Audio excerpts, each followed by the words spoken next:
Hello and welcome to this edition of Overtime. I'm Nicole Dubé, joined as always with Ted Wyman, the sports editor for the Winnipeg Sun. First of all, Merry Christmas, Happy New Year. It's been a while. Yeah, it has been a while since we've been on the set for Overtime, and a lot has happened since. A lot has happened. Last we spoke, the Jets were on a roll in December.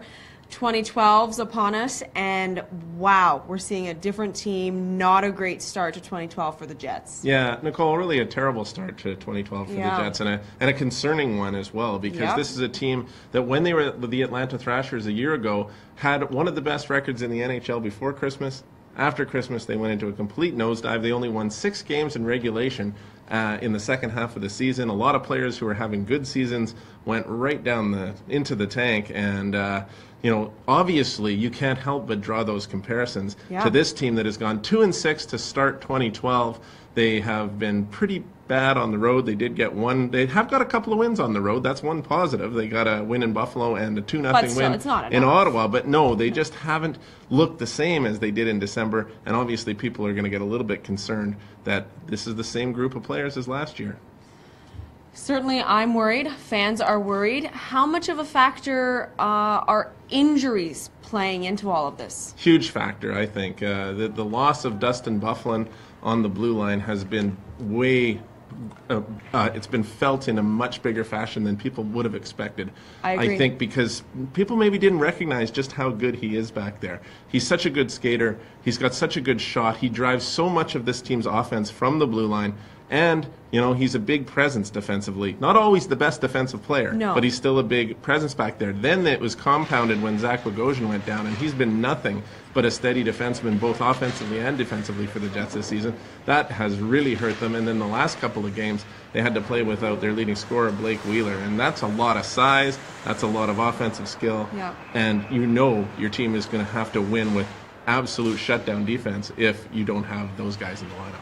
I want to come back to Byfuglien just for a quick second. With a team this young, a presence like his, more of a veteran player, that plays into it, does it not, when he's not there? Well, I would say I don't know how mature Dustin Byfuglien is, so I'm not sure how big of a leader he is. Okay. But, that's hard for us to tell because we don't get a whole ton of access to Dustin Byfuglien. But he's a guy who really lightens up the room. I think that team is a lot looser when he's around because he's just kind of a fun-loving guy, and the players really seem to like him, and he's so freewheeling on the ice that kind of even makes it a little more fun of a team to watch. So I think it's good for everybody when Dustin Byfuglien's in the lineup. And he's a guy who can shake it off really quickly. Oh, absolutely. That's kind of what he's known for. No okay, question. whatever, I'll shake it off, come back out and do something better next shift. Absolutely. Okay, so then is there any sign of them breaking this trend? Yeah, I mentioned the wins in Buffalo, a 2-1 win there when Johnny Oduya scored in overtime, which was a huge goal for the Jets. At that point, they had 2 terrible games leading into that. They had 2 pretty bad games at home last week and then came out and beat the Ottawa Senators, a very good Ottawa Senators team, 2-0 in Ottawa on Monday night, and everybody thought that looked so fantastic. That was a great sign, but then 24 hours later, the bane of their existence, the back-to-back games, they go into New Jersey and they get absolutely clobbered 5-1. The last 4 times they played back-to-back games, they've lost 5-1, 4-0, 4-1, and 7-1.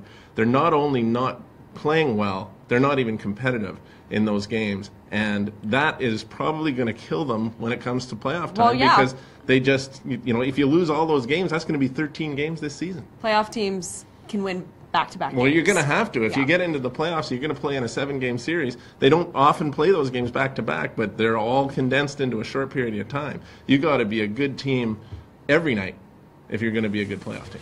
Oh, there's so much we can talk about, Tex. It's been a while since we've chatted, but we're going to have to leave it at that. That's all our time for this edition of Overtime. Thanks for joining us. We'll see you next week.